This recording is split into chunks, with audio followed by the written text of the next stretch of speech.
Alain, weer terug op Concert at Sea, want ja, 2 jaar geleden stond je er ook al. Hoe was het? Ja, het was te gek, man. Echt heel bijzonder om te openen ook op zo'n dag en zo'n groot festival. En natuurlijk heel erg boffen met het mooie weer zo. 2 jaar terug inderdaad waren we hier ook, maar toen was het ijskoud. Stonden we met z'n allen echt te bibberen om een podium heen. En nu alleen maar blije gezichten en blije mensen. Jij kan als beste zeggen hoe dit festival gegroeid is. 2 jaar geleden was het ook best al groot, maar zie je verschillen met 2 jaar geleden? Kijk, sowieso natuurlijk, het is echt een fenomeen. Dit is geloof ik de 5e editie al. Hè? Dus ja, ook echt in de, weet je wel, in de gedachten van mensen, in de perceptie van mensen. Als je het over Concert at Sea hebt, dan is het meteen, te gek, groot, weet je wel. Wat is dat dan, Concert at Sea, wat is dat? Nou ja, het is denk ik wel echt misschien wel dat Zeeuwse zo en dat warme wat hier heerst.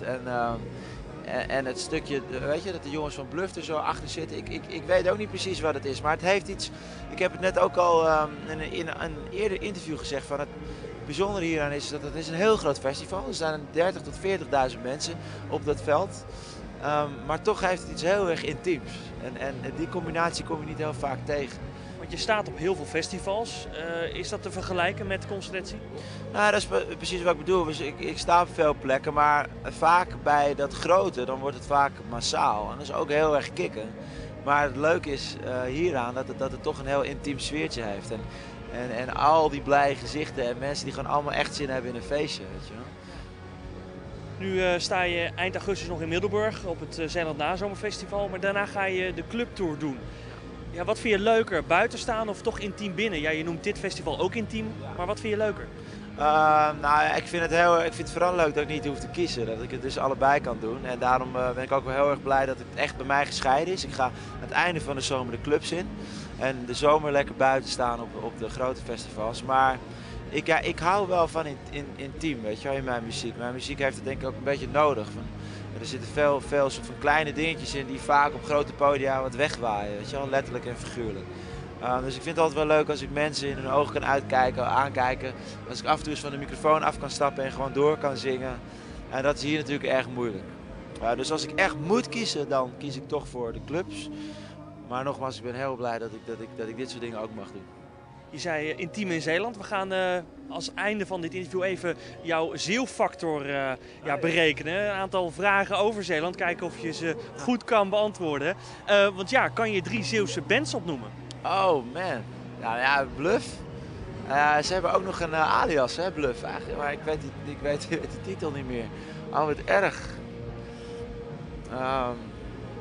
De eerste was in ieder geval goed, hè? Ja. En ook heb ik ook meteen wel een hele beste te pakken. Want ik ben echt een enorme fan van Bluff. Maar nee, help me even. Ik zeg meteen oh ja als je het zegt. Ja. Oh jee. Cool. Raccoon, zijn die ook Zeeuws? Oh, uit Goes. Oh joh, dat realiseer ik me helemaal niet. Nou, te gek. Of voor de derde? Geef me nog eens een medeklinker. Sm. Smout. Smaat, nee, die ken ik niet. Nee. Gaan we door naar de volgende vraag. Want wat is ringrijden? Ringrijden. Ja, dat is natuurlijk heel bekend. Ik wist niet eens dat het Zeeuws was, maar dat is met 3 auto's. Tussen de 100 en de 120 km per uur. Heel hard rondjes rijden. Toch? Fout. Het is een Zeeuwse volkssport op een paard. Oh, echt waar? Nou, te gek. Nou, dat wil ik wel een keer zien. Dan nog 2 vragen te gaan. Welk duo vormen Anita en Ed? Wat voor soort duo? Wat voor soort duo? Dat klinkt als een cabaret. Zangduo. Zangduo. Anita. Oeh. Oh jee. Nog maar 1 vraag goed beantwoorden kan je eigenlijk. Voor de zeeuwfactor. Het positieve daar is dat ik dus nog heel veel te leren heb. Weet je? Want Zeeland heeft mij nog heel veel te bieden. Op voor de laatste en belangrijkste vraag. Oh jee. Wat eten ze in Zeeland bij de koffie? Mosselen. Zeeuwse, hoe heet het ook? Zeeuwse, meisjes. Zeeuwse, hoe heet het ook? Hopjes wil je? Hopjes, ja, wou ik zeggen. Ook fout. Oh ja, hoe heet het ook weer? Een bolus. Een bonen, dat ken ik niet. Wat is dat dan? Een soort bruin deeg, een koek met heel veel zoetigheid eromheen. Ja. En dat zeggen ze ook hier in Zeeland, een Bolus bieden koffie, zeg dat eens. Bolus bieden koffie. Nou, dat klinkt wel weer een beetje boers. Bolus bieden koffie. Klinkt dat een beetje? Ja, ik ga hier heel erg af. Ik heb nog heel veel te leren. Misschien kun je me straks eventjes een snelle bijles geven van het Zeeuwse. Want Gaan we zeker doen. ik ben nog niet op par. Maar ik vond het in ieder geval heel erg leuk om hier te spelen.